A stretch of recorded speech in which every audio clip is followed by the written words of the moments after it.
Hi, I'm Simon, and today we're going to be looking at the Tesla Model 3 long range. We've already looked at the performance version of this car, but today we're going to look at this one, which is arguably probably the best of the three, given that it still gives you blistering performance at 0 to 60 at 4.4 seconds, but you get the longer range. So you get about 20 miles more range out of this one than the performance one, and about the base model's around about 250 miles. This one's about 348, so almost 100 miles more than the basic version. However, you do pay for it. This one, with a couple of options on, is £53,000, and I think the only options are the paint. I think we paid extra for the paint and the interior. So other than that, it's as standard.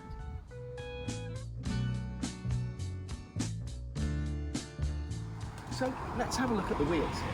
So these are standard alloys. They come standard on the car. However, what you've got with this version is, in fact, this comes on the standard and the long range, is these aero wheel caps. And they're supposed to give you about 5% extra range. But if you take them off, what you've got under there are some very nice alloys. So all I've done here is I had to pay about 20 or 30 pounds for some plastic covers and another Tesla cap, but that's all you do. They're very easy to clip off, and then you just put those on, and actually you've got some very nice alloys. If I'm honest, they probably look a little too small for the car, but actually they're a nice colour.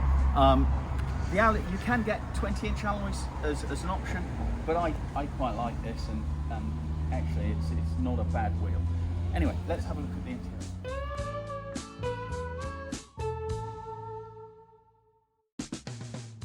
Okay, so before we have a look at the interior, please can you subscribe or add a like? We will be looking at a lot more electric cars as we go forward, particularly some really exciting ones coming up, the Porsche Taycan, the Jaguar I-Pace, and comparing them against the Teslas.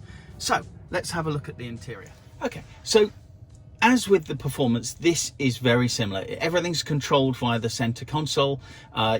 You've got very few buttons in here. It's very minimalistic. You've got some buttons to open the door, to control the windows, and 2 buttons on the steering wheel. But other than that, everything is controlled via the center console, which is nice, but can be a bit distracting when you're driving. So this is fairly standard, as I've said, to the performance. There is one slight difference though. So if you click on the car and the driving here, on the performance you've got chill and performance, and on this one you've got chill and standard. The standard makes it much more of a drivable car. The problem with the performance is you haven't got a middle version. So the standard is typically driving the car quite nice, but having that performance there if you want. But what I found on the performance, I'd have to drive in chill mode because the performance version was just a little bit too hefty for me. It snapped my neck as I put the accelerator down. The other thing about the Teslas, and I think this is a nice thing to have, is actually you get software updates. So what you do is you plug it into your standard Wi-Fi at home, and it will update your software, and it gives you things like extra games. In fact, actually we've just had a version that just adds some games, and it'll also change things about how the car works, which is quite exciting. So actually it keeps your car updated, which is a nice thing to have. There's been a lot of talk about the quality of the Tesla, and particularly around some of the panel gaps, but also the paint. And what I'd like to show you, this car's a couple of weeks old, and if you can just have a look in there, Tom. I don't know if you can just squeeze in. If you look at the paint there, the paint here, it's not quite covered everywhere, and for those of you that might be just a little anal, that might just start bugging you. I mean, honestly, it doesn't bother me. The car's, if you're not going to keep the car for too long, it shouldn't be a problem. It shouldn't rust and things like that.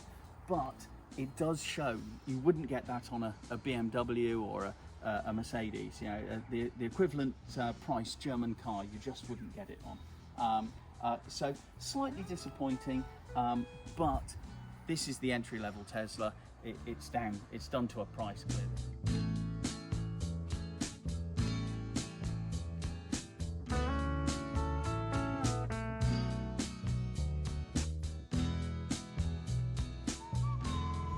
Okay, so although this isn't top of the range model, you've still got some nice touches on it. You've got heated seats, front and rear, and even all 3 rear seats, which is a nice touch.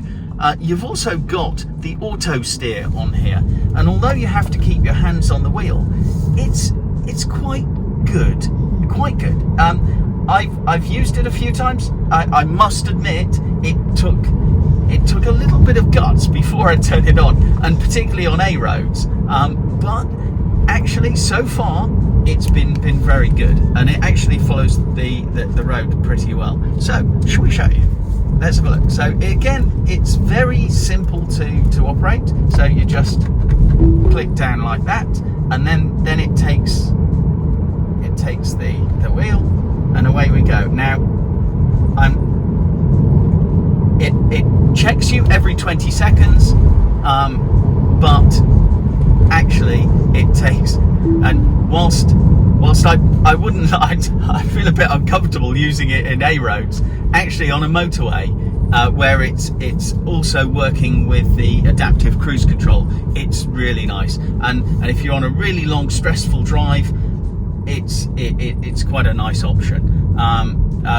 Clearly you can't go to sleep or let your hands off the wheel, but as far as the first dipping your toe into self-driving, it really is. It's a very nice option on this car.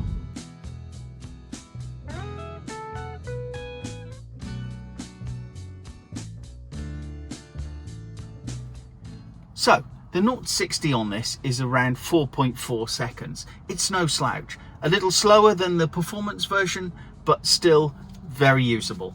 So let's have a look. Whoa, and still pushing you back, and there's 60. Really, I can't imagine you'd need faster than that. Not on your daily commute.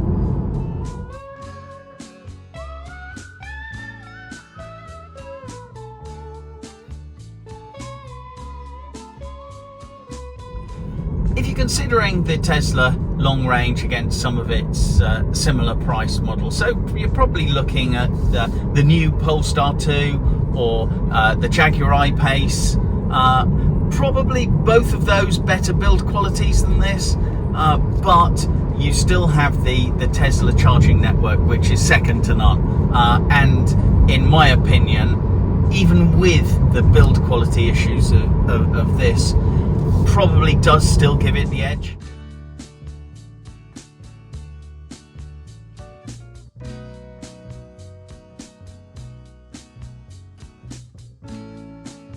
So this white interior is an option. The standard comes with a black interior, probably a lot more practical than the Pornstar interior, but it comes with, instead of this white piece here, it comes with wood here.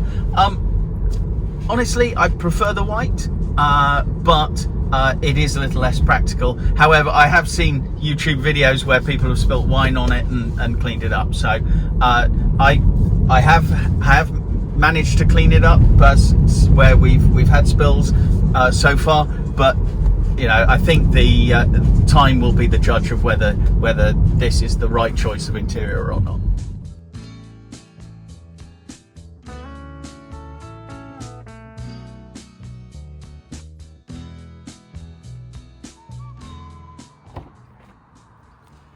So, Model 3, long range, probably the most logical choice of the 3 Model 3s, but in the end, would you pay more for the extra range when the Tesla supercharging is so good? I think if it's my own money, I might go for the standard and spend more money on the wheels.